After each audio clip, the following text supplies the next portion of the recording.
взрослого не возьмет, да? Равшан мырза ар бир күнүн бейтаптар колдонуп короосуна ыргыткан шприцтерди төрүүдөн баштайт. Антпесе балдары кармап алып, ВИЧ илдетин жуктуруп алары ыктымал. Андан улам балдары уйкудан турганча баленин баарын терип көңүлү жай алат. Я утром иду, вот собираю, да, шприцы. Күн сайын ондогон шприцтерди терип ажатканага таштайм. Антпесе короо толуу бала кокустан бирөөнүн бутуна кирип кетсе, же кармаганда колуна сайылып калса, балээ басат. Муну спид борборго келген баңгилер ыргытышат. 8 жылдан бери тажатышты.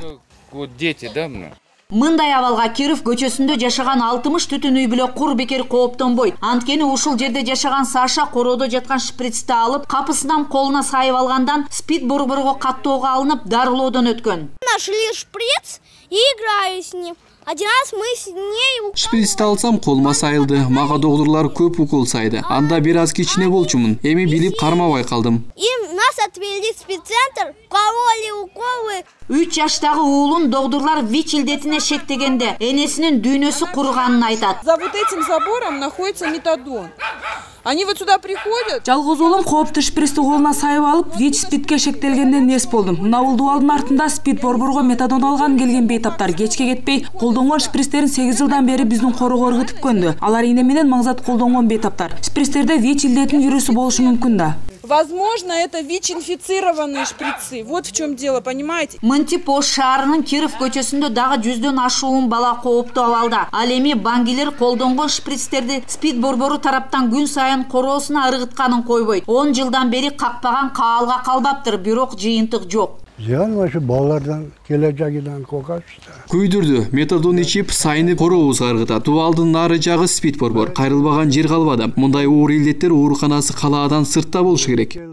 Мындай кооптуу абалды иликтеп, облустук спид борборго кайрылганда дарыгерлер бейтаптарга эскерткен менен жыйынтык чыкпай, аларды ооздуктоого кудурети жетпей калганын ырасташты. Тургундардан бизге арыз түшкөн.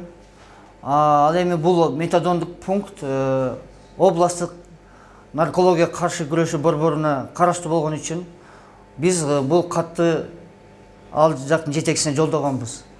Ал жактын жетекчиси келип, бул жерде метадон менен дарылап жаткан дарыгерлерге тапшырма берген, көзөмөл катуу алынсын, мындай учурлар катталбасын деп. Бирок бул жерде постоянно ар дайым иштеген милиция пункту болбосо жагдайды жөнгө салыш кыйын болот. Айтарыбыз көйгөй чечилбей 60 үй бүлө балдары кооптуу абалда калууда. Эске салсак, ушул жылдын 9 айында эле Ош облусунда 151 ВИЧ илдетин жуктургандар катталса, анын 9-у наристелер. Соңку 1 айда дагы 3 ымыркай ВИЧ илдети менен төрөлгөн.